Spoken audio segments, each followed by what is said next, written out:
Britain voted to leave the European Union in 2016, and after more than 4 years of negotiations, the deadline for the country to leave the EU is December 31st, 2020. For decades, British lawmakers had chafed at the rules imposed by Brussels, arguing that the European Union was constraining Britain's economic and political future. But the country has had mixed economic fortune since the Brexit vote, and has struggled through the pandemic year in 2020. From Thursday until the start of December, you must stay at home. You may only leave home for specific reasons. Before Britain could even start planning its future relationship with the EU, the two sides had to negotiate a withdrawal agreement, basically a procedure for how it would leave the bloc. But even that proved difficult. Some in Britain argued that it should pursue a soft Brexit and seek a close relationship like Norway, an outsider that is essentially bound by many EU rules. But others, including many in Boris Johnson's ruling Conservative Party, wanted a clean break from the EU, what they dubbed a hard Brexit.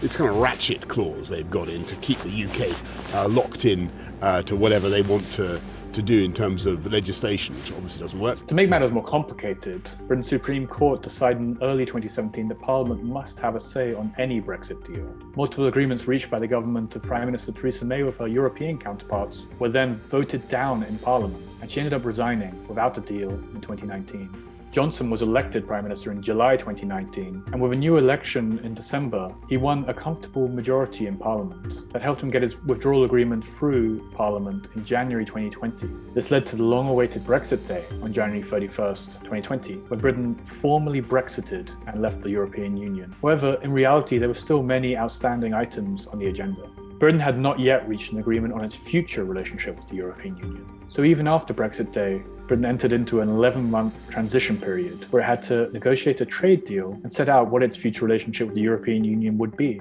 This year, there's been significant arguments over seemingly mundane things like fishing rights. Johnson has used harder negotiating tactics in May, even this fall threatening to withdraw from elements of the withdrawal agreement he had reached earlier this year. Critics said that would be a violation of international law. The biggest debate still lingers over the Irish border, where seamless travel between Northern Ireland and Ireland is currently permitted. If trading rules within Northern Ireland do not align with those of Ireland, which is an EU member state, it could result in the need for a return to the hard border. This would be a potential breach of the Good Friday Agreement, and some fear it would lead to sectarian violence. A no-deal Brexit is also increasingly possible. In this scenario, Britain would leave the EU at the end of 2020, when the transition period ends. Then the country would have to revert to World Trade Organizations for goods from Europe at its border. That would disrupt international trade for both Britain and the EU. WTO terms would be more than satisfactory for the UK. Not that we don't want a deal, but the WTO terms would be entirely satisfactory. Some pro-Brexit voices have argued that the short-term economic pain was always likely, and that in time the country would reap the benefits of Brexit. It would become the global Britain that Johnson and his allies desire, able to pursue independent foreign policy and bilateral trade deals.